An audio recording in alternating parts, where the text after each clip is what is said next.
প্রভাব যদি রসুল করিম সাল্লাল্লাহু আলাইহি ওয়াসাল্লাম দিলের মধ্যে থাকতো তাহলে এই দাওয়াত করতে পারতেন না। রসুল করিম সাল্লাল্লাহু আলাইহি ওয়াসাল্লামের দিল এই জাতীয় অঙ্ক থেকে পাক। দাওয়াত করলেন, তাদের খাওয়ালেন। এর মোকাবিলায় আবু হুরায়রা রাদিয়াল্লাহু আনহু, সাহাবী হলো, নবী তো না, দুনিয়ার কিছু না কিছু আসরাত। আবু হুরায়রা রাদিয়াল্লাহু আনহু মনে হয়েছে যে 70 জন আসবে, তো আমার ভাগে একেবারেই পড়বে না, এই কথা ওনার মনে হয়েছে একজন বশর হিসাবে। কিন্তু রাসূল সাল্লাল্লাহু আলাইহি ওয়াসাল্লাম ওনাকে ভালো করে বুঝিয়ে দিয়েছেন যে তুমি যেটা ভেবেছিলে সেটা ঠিক নয়। সবাইকে যখন খাওয়ানো হল, তারপর রাসূল সাল্লাল্লাহু আলাইহি ওয়াসাল্লামের কাছে বাটি দিলেন, অল্প একটু দুধ বাকি রয়েছে। রাসূল করিম সাল্লাল্লাহু আলাইহি ওয়াসাল্লাম ওনাকে বললেন যে তুমি খাও, একটু খেলেন। আবার কিছু ফিরিয়ে দিলেন, আবার রাসূল সাল্লাল্লাহু আলাইহি ওয়াসাল্লাম বললেন তুমি খাও, আবার খেলেন। আবার ফিরিয়ে দিলেন, আবার রাসূল সাল্লাল্লাহু আলাইহি ওয়াসাল্লাম বললেন আরো খাও। এমনকি উনি বলতে বাধ্য হলেন, ইয়া রাসূলুল্লাহ আমি আর পারছি না। তো রাসূল সাল্লাল্লাহু আলাইহি ওয়াসাল্লাম একেবারে যেরকম প্র্যাকটিক্যাল ক্লাসে বোঝায় ওরকম প্র্যাকটিক্যালি বুঝিয়ে দিয়েছেন যে এই হিসাবগুলো যেগুলো মানুষ করে থাকে এগুলো ঠিক নয়। কারণ উনিও কিছুটা এটা ভেবেছিলেন, আর ভেবেছিলেন বলেই যে ভোগা ছিল, যেমনি রাসূল সাল্লাল্লাহু আলাইহি ওয়াসাল্লাম পাঠিয়েছেন, তো না মনে হচ্ছে হ্যাঁ আমার পাকে কিছু থাকবে না। তো আল্লাহ তাআলা রাসূল করিম সাল্লাল্লাহু আলাইহি ওয়াসাল্লামকে জাহিরি জীবনের মোকাবেলায় আমলি জীবনের দাওয়াত দিয়ে পাঠিয়েছেন। জাহিরি জীবনের মোকাবেলা আমলি জীবনে সে আসতে পারবে না। জাহিরি জীবনের যে বুনিয়াদী আকাইদ আছে ওই আকাইদকে যদি আমলি জীবনে আকাইদের মোকাবেলা ওটাকে ত্যাগ না করে, এক আকিদা নিয়ে অন্য আকিদার উপর চলে যায়, দেবতার উপর আকিদা করবে আর নমাজ পড়বে, তা হয় না। দেবতার উপর আকিদা করলে ওই দেবতার পূজাই করতে হবে। আর আল্লাহর উপর বিশ্বাস করে তো মূর্তি পূজা করতে পারবে না, এটা নিয়ে করতে হবে।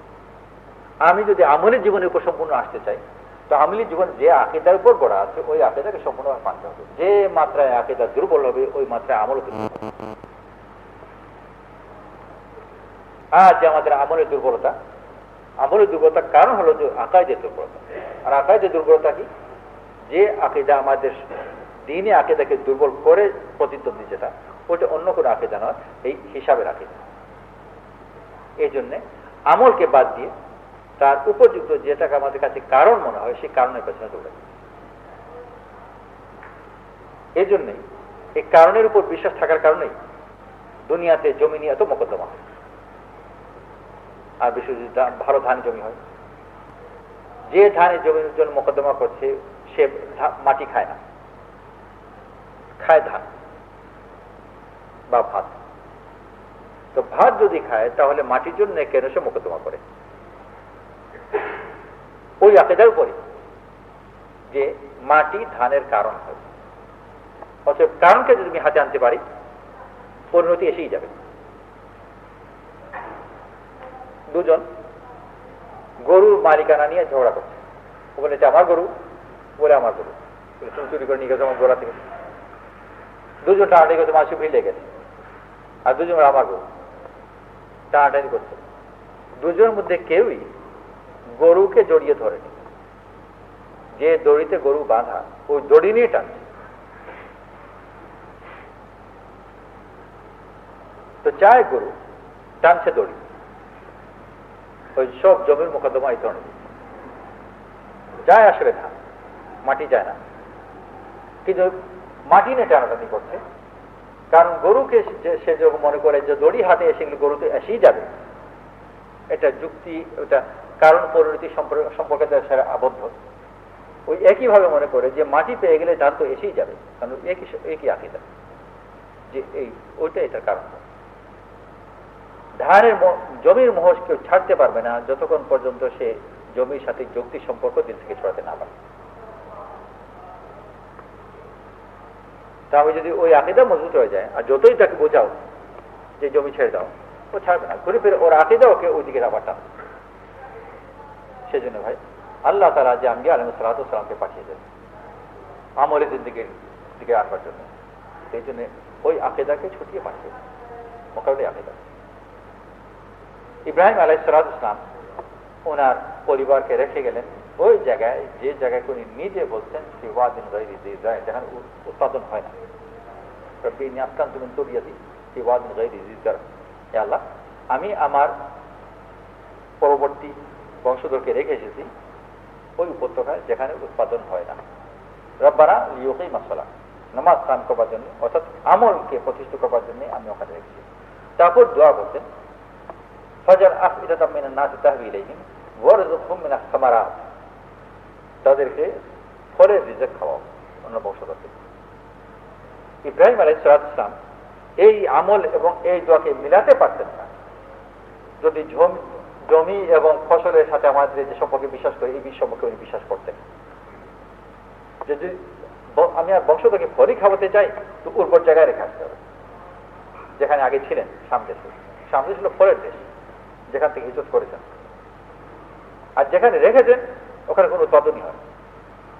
তাই যদি ঠিক আছে আল্লাহ হুকুমত রেখে দিলাম, তারপর এই দোয়া হয়তো করতেন, ইয়া আল্লাহ এদেরকে সবর দাও, কারণ এরা তো উপবাসের মধ্যেই কাটবে, তুমি এদের জীবনে সবর দাও। ওই আকীদা মজবুত হলে ইব্রাহিম আলাইহিস সালাম ওনার বংশধরের জন্য সবরের দোয়া করতেন, ইয়া আল্লাহ আমি আমার বংশধরকে উৎপাদনহীন জায়গায় রেখে এসেছি, এদেরকে তুমি সবর দাও যেন তারা কষ্ট সহ্য করতে পারে। কিন্তু না, উনি ফলের রিজিকে দোয়া করতেন। কোথেকে আসবে এই কথা মনে প্রশ্ন যাবে, কোথেকে আসবে? উনি তো বিশ্বাসই করেন না যে জমির সাথে ফলের কোনো সম্পর্ক আছে। অফিস সময় রিজক আল্লাহ দেবে, বিশ্বাস থাকলে সম্পর্ক। ছোট বাচ্চা গোখরা সবকে ভয় পায় না, কেন ভয় পায় না? ও জানেই না যে বিষাদ, বিষ থাকলে না ভয় পাবে, জানলে পরে ভয় পাবে। ইব্রাহিম ইসলাম জানেনই না যে জমির সাথে ফসলের কোনো সম্পর্ক আছে। সেই জন্য এই ব্যাপারে ওনার কোনো মনে কোনো সন্দেহ জাগেনি যে এই দোয়া এখানে প্রযোজ্য হবে না, এই দোয়ার জন্য তো সন্দেশ হলো। সেই জন্য ভাই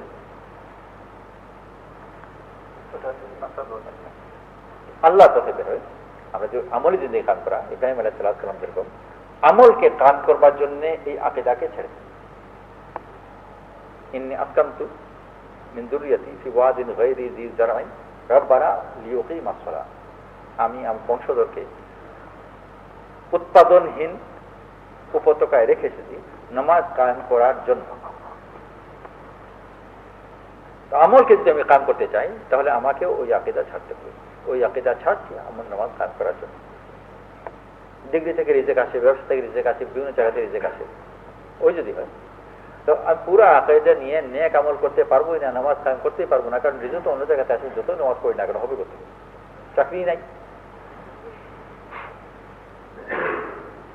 আর যদি আমি দিল থেকে নামাজকে কায়েম করি আর মনে করি যে নামাজকে আসবে, তাহলে আমাকে ওই আকীদা ছাড়তে হবে যে চাকরির সাথে এটা কোনো সম্পর্ক নেই। وأمر أهلك بالصلاة واصطبر عليها لا نسألك رزقا نحن نرزقك والعاقبة للتقوى। নামাজ যদি পড়তে চাই আর এখান থেকে প্রত্যাশা করি তাহলে আমার তার প্রতিদ্বন্দ্বীর যে ধারণা আছে ওই ধারণাকে চড়াতে হবে। দোকান থেকেও আসে না, চাকরি থেকেও আসে না, আমল থেকে আলাদা। ওই জন্য ওই আকীদা থেকে নিজেকে পাক করা। তো ঠিক যেরকম মগরিবের পরে বয়ানের মধ্যে কথা চলতেছিল যে দিলের মধ্যে যেসব ইচ্ছা থেকে আছে ওগুলো থেকে নিজেকে পাক না করলে আল্লাহ তাআলা যে ইচ্ছা আমাদের উঠাতে চায় ওই ইচ্ছাটির মধ্যে বসাতে পারবো না। ঠিক ওরকম যে ফাসিদ আকীদা আছে জাগতিক কারণে এবং জাগতিক যুক্তিতে হয়, এই যুক্তির উপর যতক্ষণ পর্যন্ত আকীদা থাকবে আমলের উপর আকীদা আসতেই পারবে না। এই জন্য ওই আকীদাকে অস্বীকার করে আমলের উপর আসে, হিসাব সম্পূর্ণ ভিন্ন। ইয়ামহুল্লাহুর রিবা ওয়া ইউরবিস সাদাকাত, আল্লাহ তাআলা সুদকে কমান, সদকাতে বাড়ান। কাগজ কলম নিয়ে অ্যাকাউন্টিং মিটিং হিসাব তো করে হয়তো কেমন করে হবে। ইয়ামহুল্লাহুর রিবা ওয়া ইউরবিস সাদাকাত পরিষ্কার করে দিয়েছেন, সুদের কমে আর সদকায় বাড়ে, কোন ধরনের অঙ্কে মিলাতে পারবে। এইটাতে মানতে হলেও অঙ্ক ছাড়তে হবে, ওই হিসাব দিয়ে অ্যাকাউন্টেন্সি দিয়ে ওটা মিলাতে পারবে, ওটা ছেড়েই মেলাতে হবে। এটা আমি একটু ভালো করে হিসাব করি, তো যত ভালো করে হিসাব করো কোন হিসাবে ধরবি, সেই জন্য এটা ছাড়তে হবে। যে হিসাবই ছেড়ে দেবে ওর জন্য এটা মানা কঠিন না, কিন্তু হিসাবকে সাথে সাথে রেখে মানতে চায় তো পারবে না। সেই জন্য আল্লাহ পথে পড়ে এই ভুল হিসাবগুলো ছাড়তে হবে। ধাঁধা হলো যে বারবার লেগে গেছে এই জন্য এটাই ঠিক, এই কথা ঠিক না। বহুত কথা আমাদের অভিজ্ঞতার মধ্যে আছে, কিন্তু আসলে শুদ্ধ নয়। আর সম্পূর্ণ সভ্যতার ইতিহাস এই কথাই প্রতিষ্ঠিত করে যে মানুষ যেসব জিনিসে বিভিন্ন সময় বিশ্বাস করেছে, ধারণা করেছে, পরবর্তীতে প্রমাণ হয়েছে যে তার এই ধারণা ভুল। এই কথা হচ্ছে যে এই কথা কোন নতুন কথা না, আল্লাহ বলে এটা ভুল। আল্লাহ পথে বের হয়ে এটা দিনের মধ্যে বসা, ঠিক আছে সব ভালো। রাসূল করিম সাল্লাল্লাহু আলাইহি ওয়াসাল্লামের কাছে চাইতে গনিমতের মাল বন্টন হচ্ছে, ওনার ওটা ন্যায্য হিসাব, তো চাইছিলেন যে ওনাকে কিছু দেওয়ার জন্য। রাসূল করিম সাল্লাল্লাহু আলাইহি ওয়াসাল্লাম বললেন যে তুমি যদি চাও তাহলে তোমাকে 5000 ছাগল দেব, আর যদি তুমি চাও তাহলে 5টা কথা দেব। আলী রাদিয়াল্লাহু আনহু 5টা কথাই চাইলেন। রাসূল করিম সাল্লাল্লাহু আলাইহি ওয়াসাল্লাম ওনাকে 5টা কথা শিখিয়ে দিলেন। 5টা ছাগল দিলেন না, একদম। কথাগুলো হলো আল্লাহ মাগফির লি যামবি, হে আল্লাহ আমার গুনাহকে মাফ করে দাও। ও ওয়াসি লি খুলুকি, আমার আখলাকে প্রশস্ত করে দাও। ওয়া তাইয়িব লি কাসবি, আমার উপার্জনকে পাক করে দাও। ওয়া কান্নি'নি বিমা রাযাকতানি, আমাকে যে রিজিক দান করেছো তার উপর আমাকে তৃপ্ত করে দাও। ওয়ালা তুযিব কলবি ইলা শাইইন সারাফতাহু আননি, আমার দিলকে এমন কিছুর পেছনে ধাবিত করো না যা আমার জন্য নির্ধারিত নয়, যা আমি পাবো না। পেরেশানি পেরেশানি এই জাতীয় কথা নিজেও বলি, প্রচুর শুনি। আর এই জন্য বলি যে পেরেশানি নিজেকে অনুভব করি, সেই জন্য পেরেশানির কথা বলি। আর শুনিও এই জন্য যে বলছে সে নিজের মধ্যে পেরেশানি অনুভব করে, আর এই পেরেশানিগুলোকে দূর করবার চেষ্টা করি।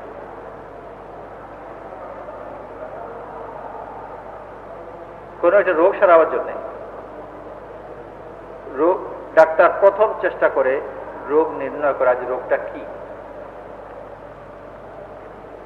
জ্বর, তো এটা কোনো চিকিৎসা হলো না, জ্বর গায়ে ঠান্ডা পানি ঢালো, বরং ডাক্তার প্রথম বের করবার চেষ্টা করবে যে জ্বরের উৎপত্তিটা কোথায়, সেটাকে সারাবার চেষ্টা করবে। দুনিয়ার জীবনে যে মানুষের পেরেশানি হয়,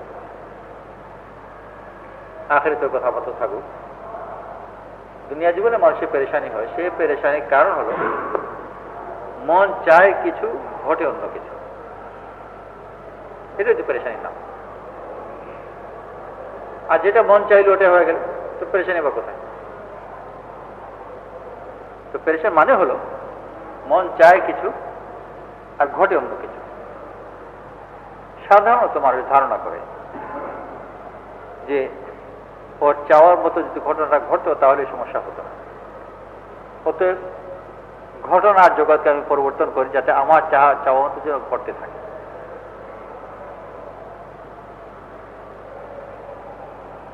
খুব ছোটখাটো পরিধিতে,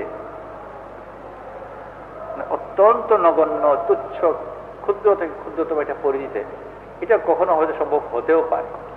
আল্লাহ তাআলা মানুষকে কিছু ক্ষমতা দিয়েছেন কিছু আশেপাশের ওদর-পুদর করার। বেশিরভাগ ক্ষেত্রে ওইটা তার নিয়ন্ত্রণের বাইরে। যেটা করণীয় ওইটা হচ্ছে যে নিজের চাওয়াকে ওটার সাথে সাজানো। আর যদি সাজাতে পারে তাহলে তার কোনো সমস্যা নেই, যেটাই চাইলে ওটাই হয়ে গেল, তো সেই ব্যক্তি পেরেশানির কথা বলবে। কিন্তু দুনিয়া মানুষ পেরেশানি করে তার জীবন শেষ করে দেয়, শেষ মুহূর্ত পর্যন্ত এটাই যুক্ত থাকে, আর তার পেরেশানি সারে না। অথচ বহুত কিছু চেয়েছিল আর বহুত কিছু পেয়েছে। যদি পাওয়ার চাওয়া পাওয়ার লিস্টটি দেখা যায় সারা জীবনের, তো দেখা যাবে যে বেশুমার জিনিসও চেয়েছে এবং পেয়েছে, কিন্তু ওর পেরেশানির কান্না কমেনি। এর মোকাবেলায় আল্লাহ ওয়ালাদের জীবন যদি দেখা যায়, যারা পেরেশানির যোগ করেননি, বরং আলহামদুলিল্লাহ তসবিহ পড়েছেন, প্রত্যেকদিন সকালে বিকালে বলছেন আলহামদুলিল্লাহ আলহামদুলিল্লাহ। আরে স্যার উঠতে বসতে তো বলছি, কতবার লোকে জিজ্ঞেস করছে হুজুর কেমন আছে, আলহামদুলিল্লাহ আরো বড় ভালো লাগে। তো ওর পাওয়ার লিস্টে যদি দেখা যায় তো ফাঁকা, ঘরও সুবিধা মতো নয়, বৃষ্টি হলে ঘরের ভিতরে সব বৃষ্টি ঢুকে, রোদ হলে রোদের ঘরে ঢুকে যায়, খাওয়া ওরকম কখনো পায় কখনো না, যদি বা এত অল্প। যেরকম আয়েশা রাদিয়াল্লাহু আনহা রাসূল করিম সাল্লাল্লাহু আলাইহি ওয়াসাল্লাম সম্বন্ধে বলেছিলেন যে জবের রুটি তাও পেট ভরে নয়, জব হলো নিম্নমানের জিনিস, সবচেয়ে সস্তা জিনিস। খেজুর রাসূল করিম সাল্লাল্লাহু আলাইহি ওয়াসাল্লাম রদ্দি খেজুর খেতেন। রদ্দি আমরা যে বলি এটা মূলত আরবি শব্দ। গাছ থেকে যে খেজুর অপাকা অবস্থায় পড়ে যায়, তো যে ফল পড়ে যায় তো ওটা তো স্বাদ হয় না, পূর্ণ হয় না। এই রদ্দি খেজুরগুলো মানুষ ঠেকা পড়লে খায়, আর না হলে উট্টুটোগুলোকে খাওয়ায়। তো রাসূল করিম সাল্লাল্লাহু আলাইহি ওয়াসাল্লাম ওই রদ্দি খেজুর পেলেই বহুত শুকর করতেন, খুব আগ্রহের সাথে খেতেন। পরবর্তীকালে ওলিয়ালাদের ওই একই জিনিস পায়নি কিছুই, যা বাইরে থেকে দেখতে মনে হয়, আর সারা জীবন শুকুরি করে যাচ্ছে। আর এর মোকাবেলায় যাদেরকে অসন্তুষ্ট জীবন পাওয়া যায়, বেশুমার জিনিস পেয়েছে আর হায় হায় করে। তো দুই ব্যক্তি, দুজনেই সামনে খাবার আনা হচ্ছে, আর সে এই খাদ্যের মধ্যে স্বাদ পাচ্ছে না। একজন বুদ্ধিমান জ্ঞানী ব্যক্তি ওর ডাক্তারের কাছে গেল, গিয়ে বলল যে আমার চিকিৎসা করো। কেন? যে খাবাতে স্বাদ পাই না, রুচি নাই।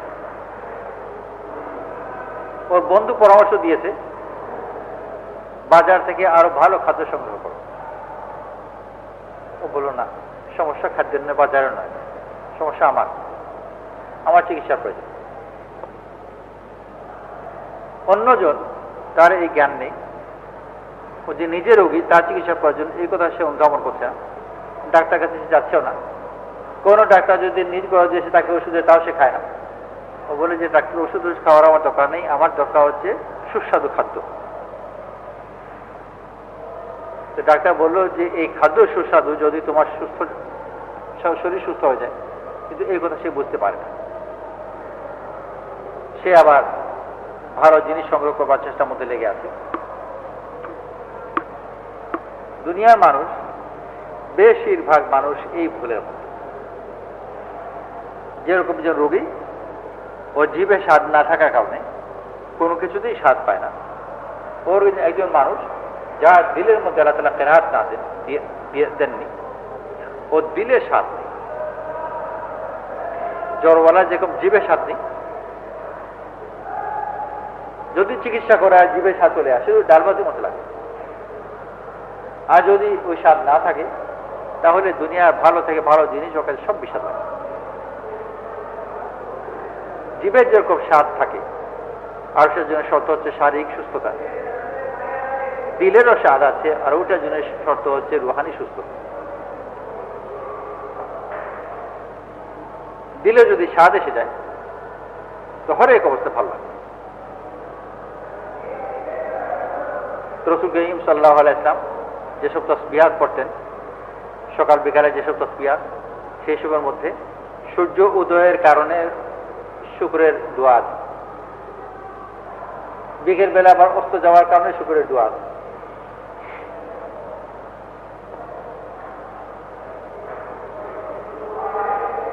আরেকজন বলেছে সূর্য উদয় হয়েছে, অস্ত বিস্তার, তোমার কি হয়েছে? তোমার জীবনে কোনো সমস্যার সমাধান হয়েছে নাকি? আল্লাহ বলবে এটা আমার সমস্যা, তো কার সমস্যার সমাধান হলো? এই সূর্যের উদয় দেখতে আমার কত ভালো লাগছে, আর আমার জীবনের সমস্যাই তো ভালো লাগে, ভালো তো লাগতো আর আমি আর চাই, আমি তো এটাই চাই, ভালো লাগে, আর আমার ভালো লাগছে দেখতে, অস্ত যাচ্ছে তাও ভালো লাগছে, আমার আর কিছু প্রয়োজন নেই। তো আল্লাহ বলা যে আল্লাহ তাআলা তার দিলে সাথ দিয়ে দিয়েছে, আর তার সব ভালো। তো আল্লাহ তাআলা যখন তাকে নিয়মন দেন তাও ভালো লাগে, মুসিবত পেরেশানি কষ্ট দেন সেটাও ভালো লাগে, সেটার মধ্যে আরেক ধরনের স্বাদ আছে।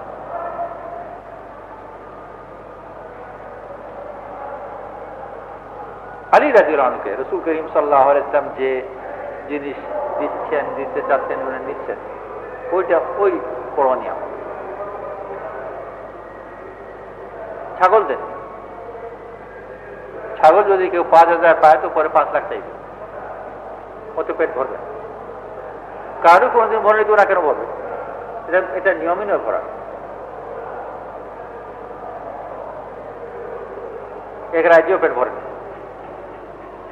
ইতিহাসে কম রাজায় খুঁজে পাওয়া যাবে যে তার নিজের জন্য সন্তুষ্ট ছিল, বরং কাছেটাও নিতে চায়,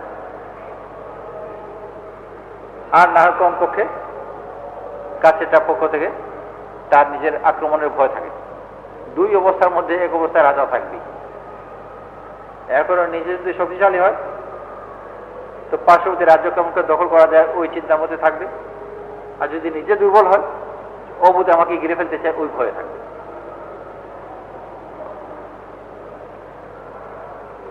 আর এই ভয় লাগবেই, আমাকে আক্রমণ করবে।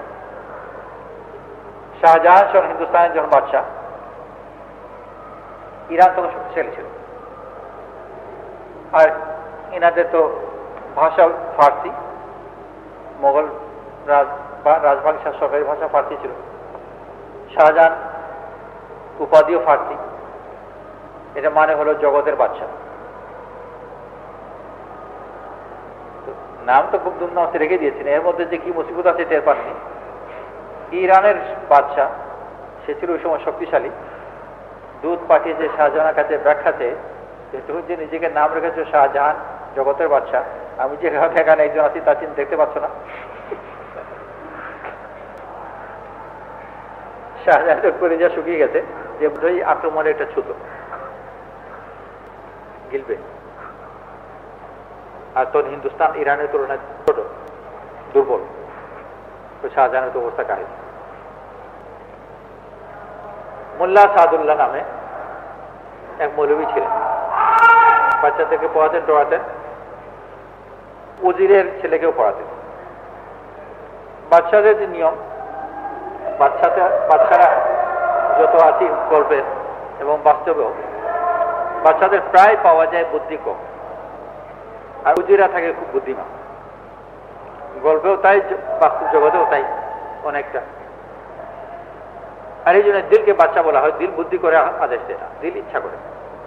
বুদ্ধির জায়গা হচ্ছে ব্রেইন, ওইটা হচ্ছে তার মন্ত্রী পরিষদ।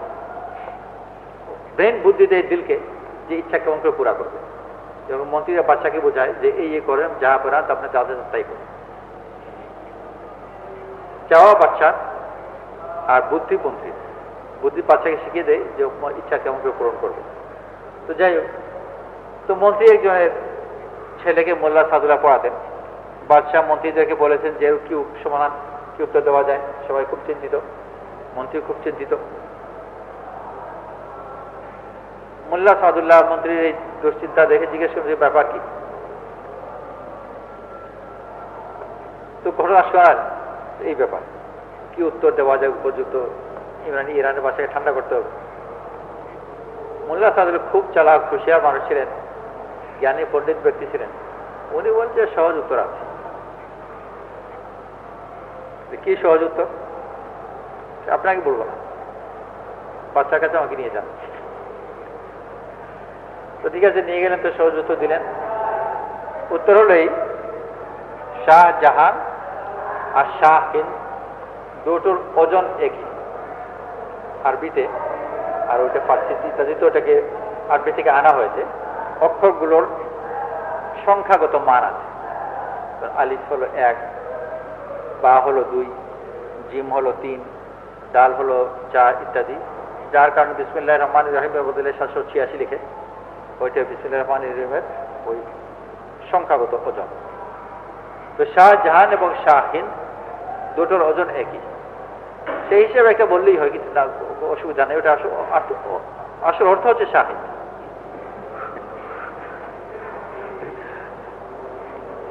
তো রাজারা তো বেওকুফ হয়, ইরানের বাদশাহ ঠান্ডা হয়ে গেল উত্তরে। তো রাজা বাদশাহ তারা হয় আক্রমণ করবে আর না হয় আক্রান্ত হবে। এই দুই মুসিবতের মধ্যে এক মুসিবতের মধ্যে থাকবে। দুই রাজা এক দেশে টিকতেও পারে না, আর এক রাজার জায়গা হয় না। রাজ্য বড় হলে কি হবে, মন ছোট হয়ে যায়। তো সাদি রহমতুল্লাহ বড় সুন্দর বলেছেন, 10 দরবেশ এক কাঁথার নিচে রয়ে যায়, আর দুই রাজা এক দেশে টিকতে পারে না।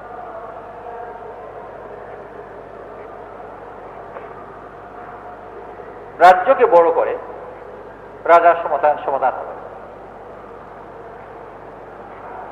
ছোট রাজার সমস্যা, তার ধারণা যে তার রাজ্যকে আরো শক্তিশালী করে তার সমাধান হবে না। ওরকম টাকা পয়সা যার কম, তার ধারণা যে আরো বাড়ালে তার সমস্যার সমাধান হবে, ওটা হবে না। এই জন্য হবে না যে ওর চাহিদা আরো বেড়ে। আর এই ব্যাপারে মানুষের মেজান ওটাও ছাগলের মতো। 5 হাত লম্বা দড়ি দিয়ে ছাগলকে বেঁধে দিলে ও দেখবে যে ওগুলো পাশে পাতা খাচ্ছে, যেসব পাতা বড় কষ্ট করে নাগাল পায়, গলার মধ্যে দড়ির টান কোন রকম করে টেনে টেনে নাগাল পেয়ে পাতাগুলো খাচ্ছে। গৃহস্থ দেখে বড় দয়া হলো যে দড়িটা একটু লম্বা করে দিয়ে একটু আরাম করে খাবে। 5 হাতের জায়গায় 10 হাত করে দিল, 5 মিনিট পরে যদি একই অবস্থা। কিছুক্ষণ আগে যদি বড় আগ্রহ করে খাচ্ছিল, সব পেছনে পড়ে আছে, ওগুলো এখন খেতে চায় না। আর 10 হাতের প্রান্তে যেটা আছে ওইটা খাচ্ছে, যেটা কষ্টে নাগাল পাওয়া যায়, ওইটা ছাড়াও খাবেই না। তো মানুষের একই বেতন, 1000 টাকা বেতন, ওর মনে হবে যে আরো 500 টাকা হলে চলে। এটা যদি আরো 1 লাখ করে দেয়, তখন মনে হবে যে আরো 50,000 হলে চলে। আর ওই টানাটানি করে ওই টানাটানির পাতাটাই খাবে। তো রাজাকেও যদি তার আরেক রাজ্য দিয়ে দেওয়া যায়, ওর সমস্যার সমাধান হবে। ঠিক যেরকম ওই জ্বরওয়ালা, জ্বরে আক্রান্ত ব্যক্তির কুরমা দিলে যেরকম ওর সমস্যার সমাধান হবে না, আর সমস্যা তো কুরমা পোলাওয়ের মধ্যে না, সমস্যা তার জীবের, সারাতেও ওখানে যেখানে সমস্যা। তো রাজার হোক আর দোকানদারের হোক আর চাকরিজীবী হোক, ওর সমস্যা বাইরে বাজারেও নয়, রাজ্যেও নয়, কোথাও কোনো জায়গায় সমস্যা তার নিজের দিলের ভিতরে। রসুল করিম সাল্লাল্লাহু আলাইহি ওয়াসাল্লাম আলী রাদিয়াল্লাহু আনহুকে ছাগল দিয়ে সমস্যা বাড়ান। ছাগল দিয়ে সমস্যা বাড়বে। আগে ছিল 1 ছাগলের সমস্যা, এখন হবে 5000 ছাগলের সমস্যা।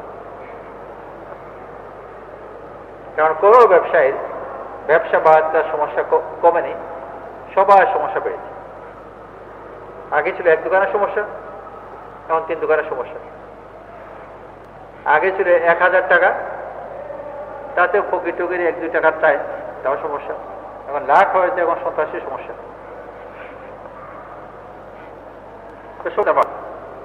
যত সমাধান বাড়াবে সমস্যা। আল্লাহ তাআলা রাসূল করিম সাল্লাল্লাহু আলাইহি ওয়াসাল্লামকে বা কোন নবীকেই কোন ধোঁকা দিয়ে পাঠাচ্ছে যে মানুষকে ছাগল দিয়ে দাও আর সে খুব তৃপ্ত হয়ে যাবে, আসলে কিছুই পায়নি। এটা ধোঁকা। বড় আসল যে মনের ভিতর তৃপ্তি, ওইটা দিয়েছে। ওইটার জন্য যেটুকু ছাগল আছে ওইটাও সরিয়ে,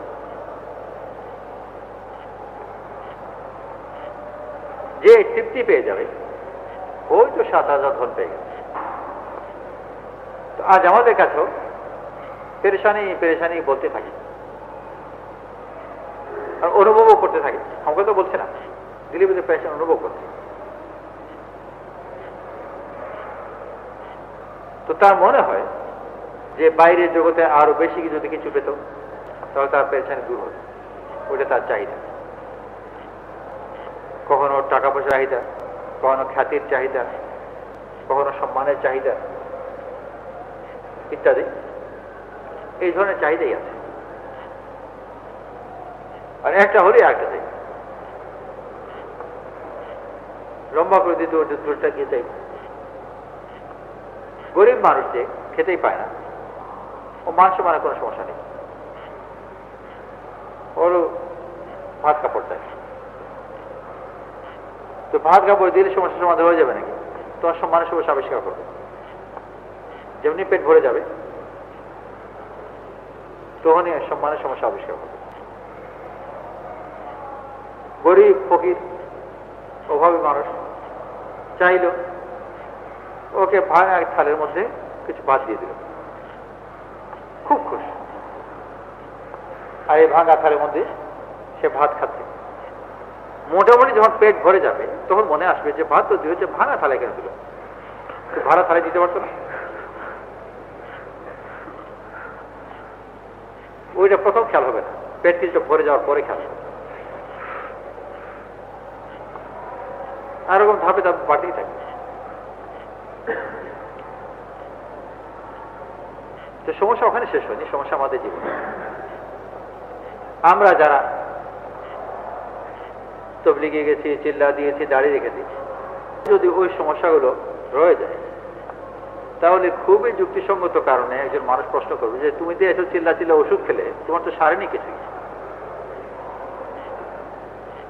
যেরকম দুই কুইনাইনওয়ালা, দুই জ্বরওয়ালা, একজন কুইনাইন খেলো তাও ওর জ্বর বাকি রয়েছে, আরেকজন কুইনাইন খেলো না তারও জ্বর বাকি রয়েছে।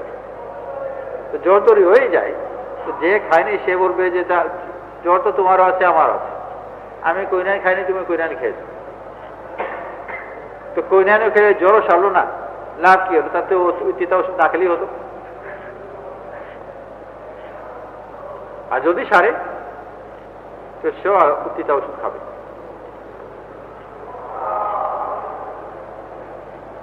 মানুষ যে দিনের দিকে ধাবিত হয়েছে ওই আল্লাহওয়ালাদের উন্নত দুনিয়ার জীবন দেখে এসেছে।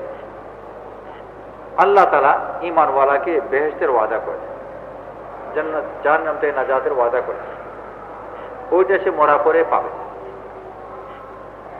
অমুসলমান যে ইসলামের দিকে আসে ও জান্নাত দেখছে না, জাহান্নামও দেখছে না, ওইটা দেখে না। ও তো মুসলমানের বর্তমান অবস্থা দেখে আকৃষ্ট হয়, যখন হয়েছে বর্তমান অবস্থা দেখে আকৃষ্ট হয়েছে। গায়েবী জিনিস ও তো দেখতে পাচ্ছে না।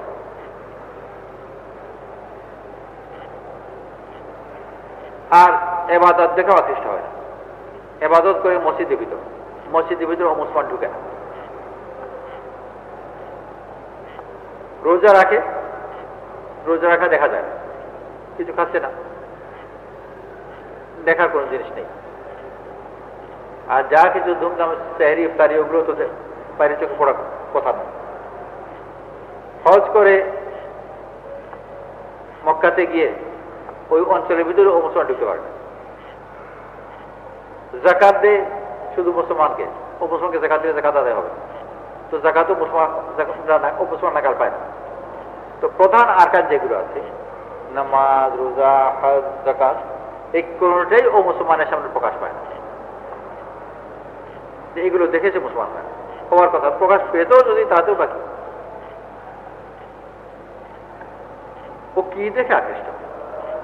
সাহাবারা গেলেন রোম, পারস্য ইত্যাদি, মোটামুটি 50 বছরের মধ্যে বেশিরভাগ মানুষ মুসলমান হয়ে গেল, অল্প কিছু বাকি থাকলো। আমাদের এই দেশে ওলি আল্লাহরা এলেন, খাজা আজমির রহমতুল্লাহ আইনেরা, মহিউদ্দিন চিশতি রহমতুল্লাহ আলাইহি, ইনারা এলেন, অল্প কয়েকজন ফকির দরবেশ। আর দেশে বিশাল বিশাল রাজা বাদশাহ, একেবারে শুধু রাজা নয়, ওই যে শাহজাহানের মতো পৃথ্বীরাজ রাজা, যত ছোটই হোক উপাধিতে বড় নিতে অসুবিধা কি? এর মোকাবিলায় ওলি আল্লাহরা এসেছেন, জুপিতে থাকেন। এই ঝুপড়িওয়ালাদের দিকে কি দেখে আকৃষ্ট হয়? মানুষ তৃপ্তি চায়, আর এদের কাছে থাকলে অনুভব করা যায় যে বড় তৃপ্ত। আর যখন কেউ কাছে অনুভব করতে পারে যে এর কাছে তৃপ্তি আছে, এর চেয়ে বড় নিয়মতা কি আছে? ঘটনা কতটুকু সত্য যায় না, হতেও পারে। যখন যায় তো তবলিগওয়ালাদের মধ্যে বা কিছু কিছু দিনদার লোকের মধ্যে অন্য কিছু সুন্নতে ইহতেমাম থাকুক না থাকুক, আল্লাহর ফজলে কাইলুলার ইহতেমাম আছে।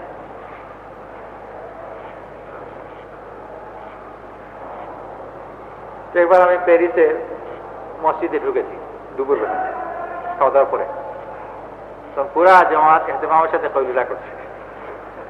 আর শুধু কাইলুলা না, একেবারে মসজিদের বাইরে থেকে কাইলুলার শব্দ শুনছি, কারখানা চলছে।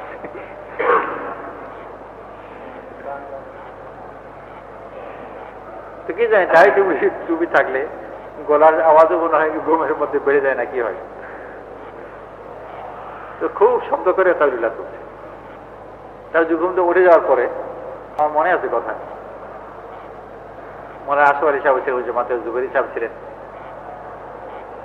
তো ওনাদেরকে পরে আমি বলছি যে আমার ধারণা দুপুরে এই সময় ঘুমাচ্ছে গোটা ইউরোপের মধ্যে আপনার ছাত্র কেউ নেই, আর বাকি তো ওরা কর্মব্যস্ত সম্পূর্ণ ইউরোপ। কে ঘুমাবে? ওই বিলাসিতা কার আছে? তো শুনেছি গল্প, কতটুকু ঘটনা কতটুকু গল্প ঠিক ভাব করা যায় না, কিছু হতে পারে, কিছু অতিরঞ্জিত হতে পারে। তো তালিমের হালকায় কেউ নাকি এসেছে, একজন অমুসলমান, আর এসে তালিমের হালকায় বা ওরকম মসজিদের মধ্যে আমল ছিল। তো যে ওরা ঘুমাচ্ছে, আর কেউ ঘুমাতে ঘুমাতে পড়েও যাচ্ছে। তো বললো যে তোমরা কি ওষুধ খেয়েছো যে এত ঘুম আসে? তো এটাই সে মুসলমান হয়ে গেল। যদিও ঘটনা সত্যই হয়ে থাকে, খুবই যুক্তিসঙ্গত কথা। ঘুম কোন ছোটখাটো নিয়ামত নয়। যে ঘুমাতে পারে না সে জানে। আর ঘুম তো শুধু ঘুম নয়, ঘুম এই কথার লক্ষণ বা ইঙ্গিত বহন করে যে বড় ধরনের কোন দুশ্চিন্তা মনের মধ্যে নেই।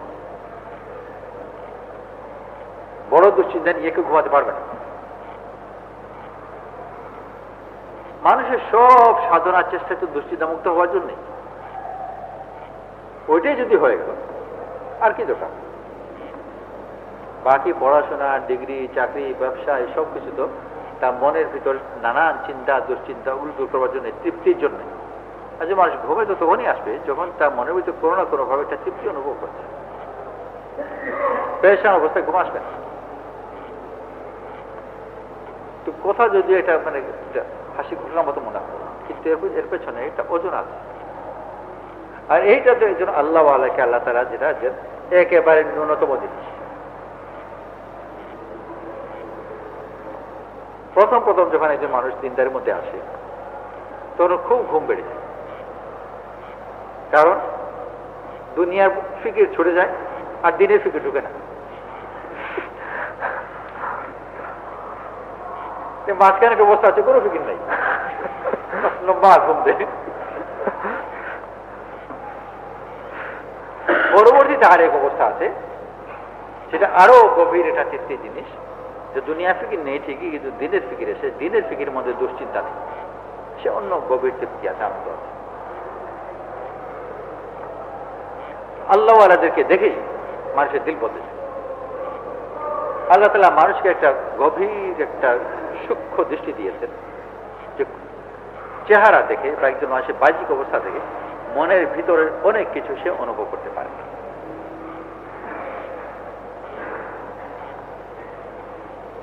যার দিলের মধ্যে ইতমিনান আল্লাহ তাআলা দিয়েছেন, ওর চেহারা দিকে তাকিয়ে সে ইতমিনান অনুভব করতে পারে। শুধু অনুভব করতে পারে না, একজন দুশ্চিন্তাগ্রস্ত ব্যক্তি সাময়িকভাবে হলেও ওর চেহারায় এক নজর ফেলে ওর দুশ্চিন্তাকে সাময়িকভাবে হলেও ভুলে যায়।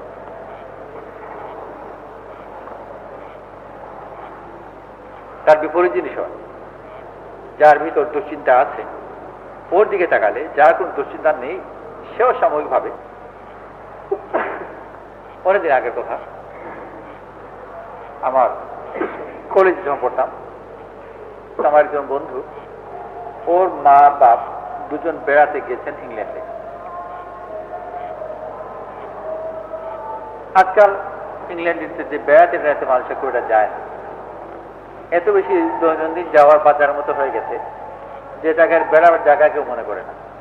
কিন্তু আজ থেকে 50-60 বছর আগেও মানুষ একটু ধনী ধনী যারা হতো বেড়াতে যেত ইংল্যান্ডে।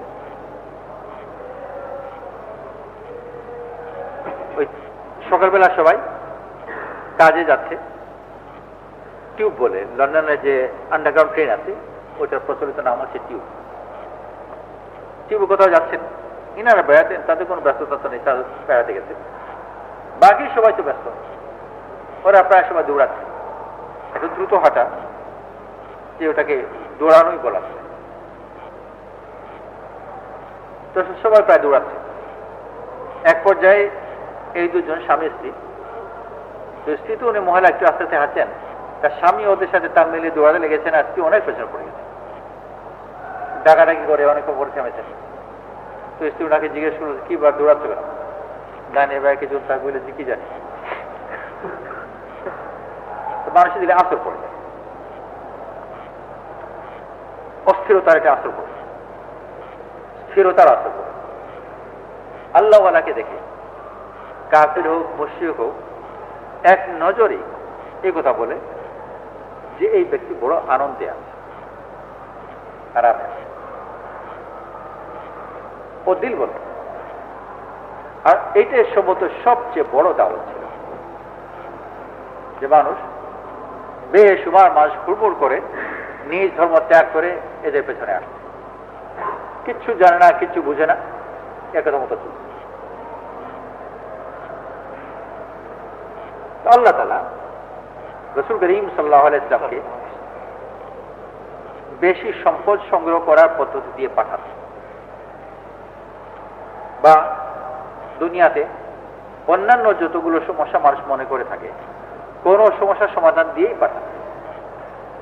জাহিরি ভাবে সবার যা যা সমস্যা ছিল ওগুলো বেশিরভাগ ক্ষেত্রে রয়েছে, বরং অনেক ক্ষেত্রে বাহ্যিক ভাবে যেটাকে সমস্যা মনে করতো ওই সমস্যা বেড়েছে।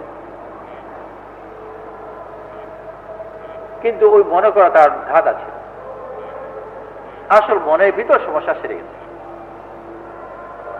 আলী রাদিয়াল্লাহু আনহু মনে করতেন, সব মানুষ যখন মনে করে যে আমার অভাব, গনিমতের মাল নেই, সমাধান হবে, রাসূল সাল্লাল্লাহু আলাইহি ওয়াসাল্লাম ওটাকে না দিয়ে ওনাকে